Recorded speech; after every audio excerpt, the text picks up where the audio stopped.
Hey, good morning, friends. Mark Holmes here with my buddy Cowboy Joe Boo.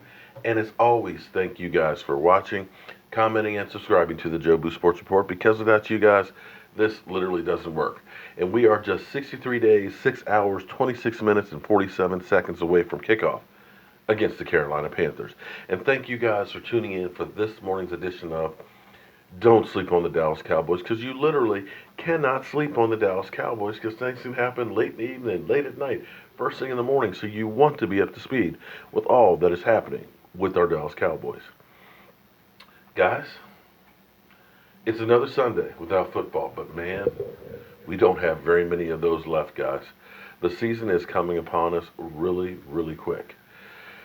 Now, the team may be reshaped a little bit with the possible addition of Earl Thomas. Brian Broaddus, Dallas Cowboy insider, former scout, kind of opened the door back off and started another firestorm on the Earl Thomas situation. Now, some people have gone out and said, don't need him. He's too old, too expensive. We got great guys. We're in great shape. Okay. Well, I did a video letting you know how we can afford him. Money's not an issue right now. We're actually in better shape than we've been in quite a while. And because of some of the moves that we've made already, with the salary cap going up about $10 million a year, with some of the guys that may end up being cut at the end of the season, you got more than enough money to be able to sign a long-term deal with DeMarcus Lawrence and actually save some more money in the cap, in which case all the money you still have left over in the cap will go to next year's, which is something we usually don't have as a carryover. Usually we're running a deficit, okay? The cap going up another $10 million each year on average, you're going to have that room. So it's not a money issue. A lot of people say, well, he's old. He's been injured. Well, there's some people out there that say we need to get rid of Sean Lee because he gets injured. But understand that when he plays, he's one of the best linebackers in the NFL. And clearly your defense basically gives up 100 yards less rushing. Let me say it again, 100 yards less rushing when he's on the field. Other people say it's time to get rid of Tyron Smith because he can't stay healthy. Again, when he's on the field and healthy, he's one of the best tackles in football, if not the best. So what you do is you plan for when they can't make it. You have a backup plan, and hence a backup player that can fill in. Because if you're getting premium play 10, 11, 12, 13 games, if you can get average play those 3 or 4 when they're not in there, you're going to be okay in the long run. You don't just cut that guy that can play at a high level for 3/4 of the season and say, forget him, and just take a guy who's only average for the whole season. That's just plain stupid. That's what Voss would say, the 80%.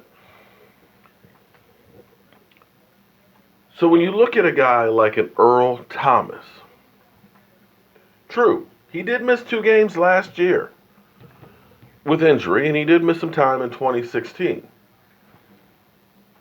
But you do realize he was a Pro Bowler last year and second team All-Pro, even though he missed those 2 games.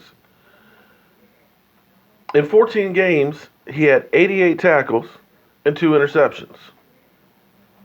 For his career, he's got 642 tackles, 25 interceptions, 10 forced fumbles, and 3 touchdown returns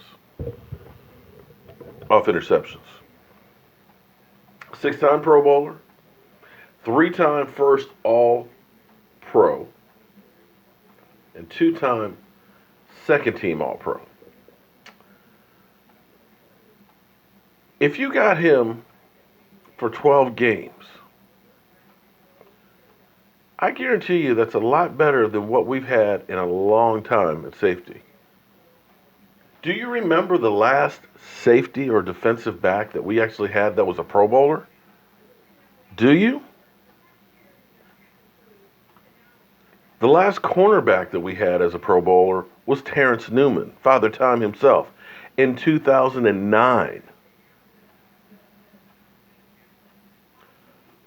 The last Pro Bowl safety we had, Roy Williams, not to be confused with the wide receiver Roy Williams, but Roy Williams, the flash in the pan, hard-hitting safety, in 2005.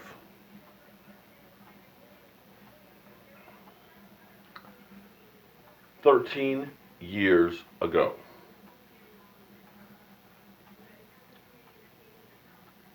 Now, a lot of people will say he's old. Okay. There's some positions where longevity doesn't really happen very often. Running back is one of those positions. Running back is one of those ones that, by 30, more times than not, you're pretty much done. You're a shell of yourself.